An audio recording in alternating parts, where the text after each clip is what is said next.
warahmatullahi wabarakatuh.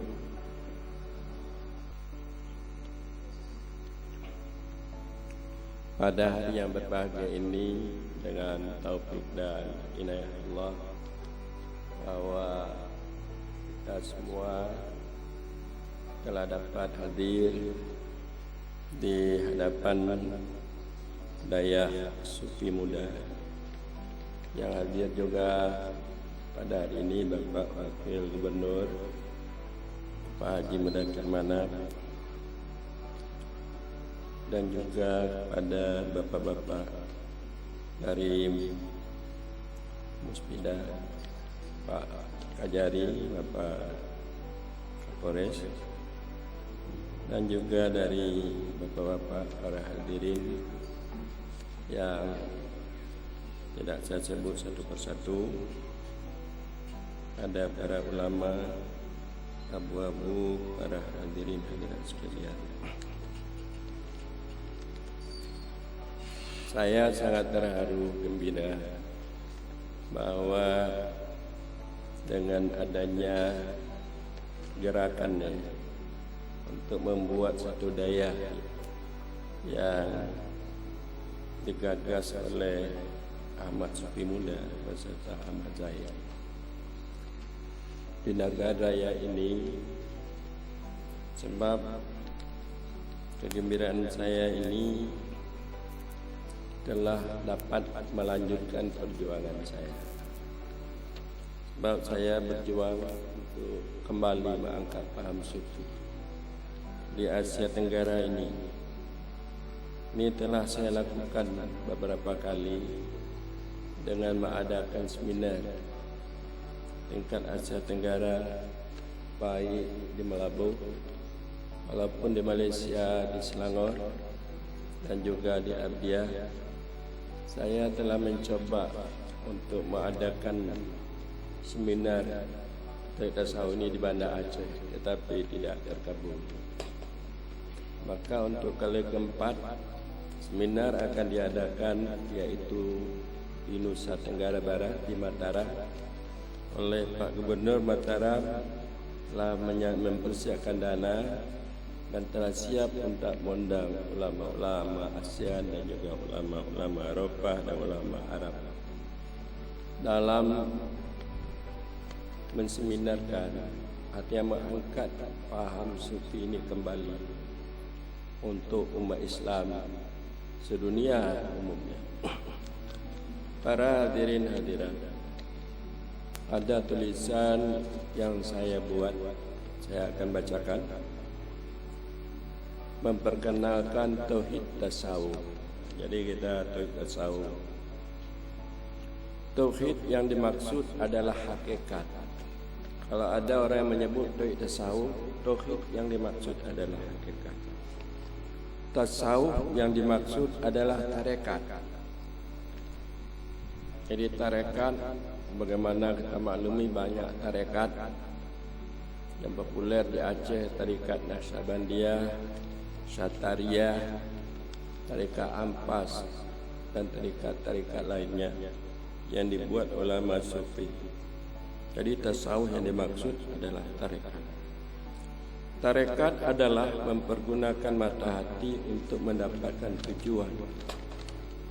Tujuan daripada umat Islam tidak ada lain kecuali supaya dekat dengan Allah Subhanahu wa taala.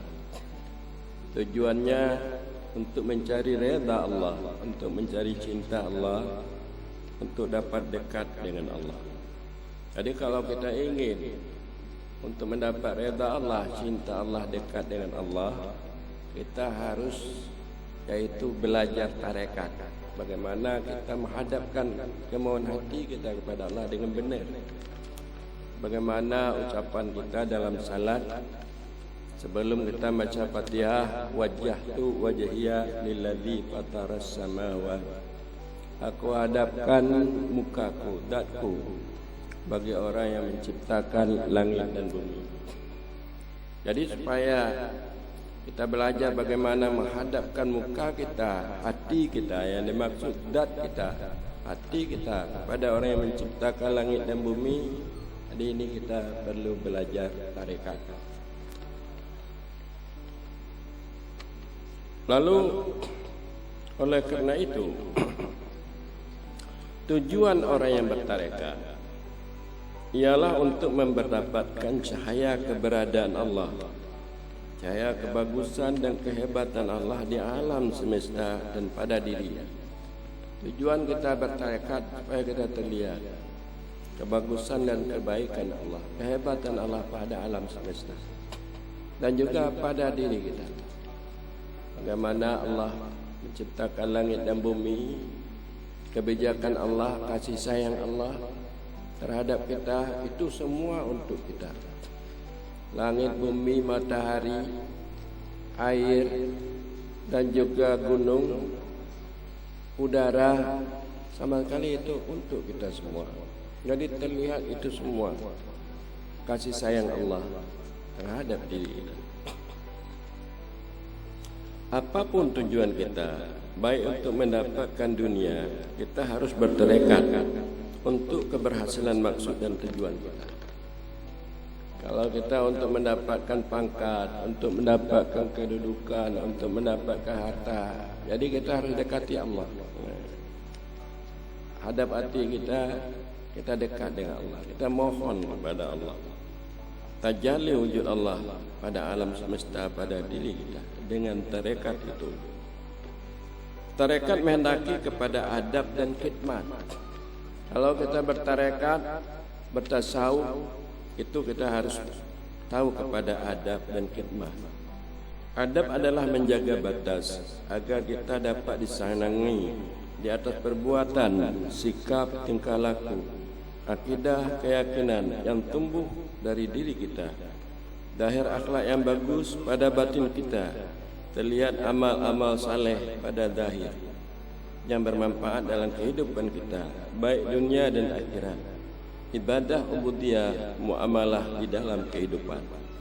Jadi kita senantiasa dapat melakukan ibadah baik dengan makna kalau kita salat, kita dapat di samping menjaga syarat rukun salat, kita dapat salat dengan khusyuk, hadir hati kepada Allah. Dan juga di dalam segi muamalah, kita gaul, kita dapat melihat hak-hak orang, kelebihan orang, dan kita tahan disakiti, tidak menyakiti, selalu memberikan yang baik-baik terhadap orang. Khidmat ialah melatih nafsu agar kita dapat beradab sebagaimana yang tersebut di atas, agar kita dapat beradab dan berakhlak sesuai dengan hukum syara, ikhlas, peduli, melunaskan hak diri, hak orang lain dan hak Allah pencipta sekalian alam. Umat Islam dewasa ini, dia hanya dapat melakukan tarekat mempergunakan akal nafsu untuk mendapat kesenangan duniawi. Kalau kita lihat umat Islam, dia hanya bertarekat yaitu untuk mencari kesenangan hidup duniawi, cahaya-cahaya kebagusan dan kehebatan dunia yang terlihat di dalam hatinya. Cuma cahaya-cahaya kehebatan, kedudukan, pangkat, harta, kehormatan, ini yang selalu bersarang di dalam hatinya. Orang-orang yang cerdik, jadi orang-orang tasawuf, ini orang cerdik sebenarnya.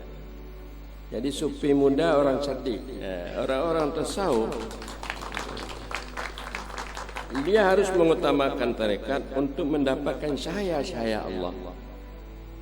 Dia itu mempergunakan mata hati, mempergunakan ilmu. Itu semua untuk mendapatkan cahaya-cahaya Allah. Cahaya ini dapat menghilangkan wujudnya, dapat menghilangkan wujud alam dan wujudnya, agar dia dapat bersama Allah.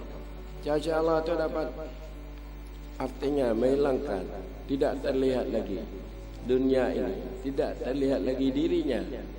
Orang yang tidak dapat melihat dunia dan dirinya, inilah orang-orang yang bersama Allah. Tapi kalau kita terlihat diri kita, terlihat anak keluarga kita, senantiasa kita berpisah dengan Allah. Jadi sewaktu-waktu kita dapat menghilangkan wujud diri kita, wujud alam, dalam kita bermusyahadah, menyaksikan keberadaan Allah. Sebab Allah adalah yang menciptakan dan memiliki dunia dan akhirat. Allah bersifat kekal. Selainnya, termasuk dirinya dan dunia ini bersifat fana. Yang bersifat baka Allah. Ini semua bersifat fana. Kedudukan, pangkat, harta, batik, yok dan sebagainya, intan itu bersifat fana, hilang. Anda senantiasa, sebab Allah adalah menciptakan dan memiliki dunia dan akhirat. Allah bersifat kekal. Selainnya termasuk dirinya dan dunia bersifat fana. Kesenangannya hanya sesaat. Senangan untuk dunia, pangkat, kedudukan hanya sesaat. Tapi kalau anda bersama Allah, anda senantiasa mendapatkan nikmat, kesenangan selama-lama. Jadi kalau kita memahami kesufian, kita bersama Allah, kita mendapat nikmat selama-lama. Dari itu marilah kita semua belajar pelajaran tauhid tasawuf, ilmu kesufian, baik dalam kalangan muda, tua, ulama, penjabat, pengusaha dan rakyat biasa. Note, akal terbagi dua. Akal yang dimaksudkan dengan mata hati, yaitu akal yang dapat petunjuk iman diwarnai oleh nur hidayah. Kedua, akal nafsu yang dapat petunjuk waham, petunjuk selain Allah diwarnai oleh hawa, keinginan selain Allah. Ketahuilah para hadirin hadirat sekalian, bahwa yang dikatakan sufi, sufi ini artinya bersih daripada bercerai. Innahum indana laminal mustafin. Sungguhnya mereka para nabi, di sisi kami orang yang terpilih. Sufi orang yang telah dipilih Allah. Orang yang telah dipilih dengan pengertian dia bersih daripada bercerai dengan Allah. Selalu dia berkumpul dengan Allah. Kalau kita menghendaki sufi, kita ada 3 syaratnya. Pertama, bagi kita ada ilmu. Ilmu yang bersih. Ilmu bagaimana kita, yaitu mengikut sunnah Nabi, syariat Rasulullah sallallahu alaihi wasallam. Bagaimana supaya kita tahu tarekat Nabi, bagaimana hadap Nabi untuk menghadap Allah, dan melatih tarekat supaya kita berjalan kemauan kita sampai kepada ahadidah dengan pengertian tidak terlihat lainnya, hanya Allah semata-mata yang ada. Jadi ilmu bersih dengan pengertian ilmu yang dapat mengikut syariat Nabi, berakhlak, akhlak Nabi, tarikat Nabi, dan melatih berjalan kemauan kepada Allah. Tidak terlihat lainnya. Mungkin di sini nanti akan dibuat perguruan tinggi sufi, ya, yang akan dibuat oleh Ahmad Sufi Muda dan Ahmad Zahid, insya-Allah. Dan kedua adalah hal yang bersih. Hal bersih ini cahaya-cahaya yang dari Allah, dari ilmu yang dia tahu, saya Rasulullah, masuk ke dalam batinnya. Saya Rasulullah dan sifatnya masuk ke dalam batin kita. Itu yang membawa kita untuk kita sampai kepada menuju cahaya yang benar. Kita bisa bermunajat dengan Allah dengan baik. Kita dapat melupakan alam semesta. Jadi hal yang bersih dengan pengertian nur-nur waridat yang masuk dalam hati kita yang bersih, yaitu nur daripada nur Muhammad Rasulullah sallallahu alaihi wasallam.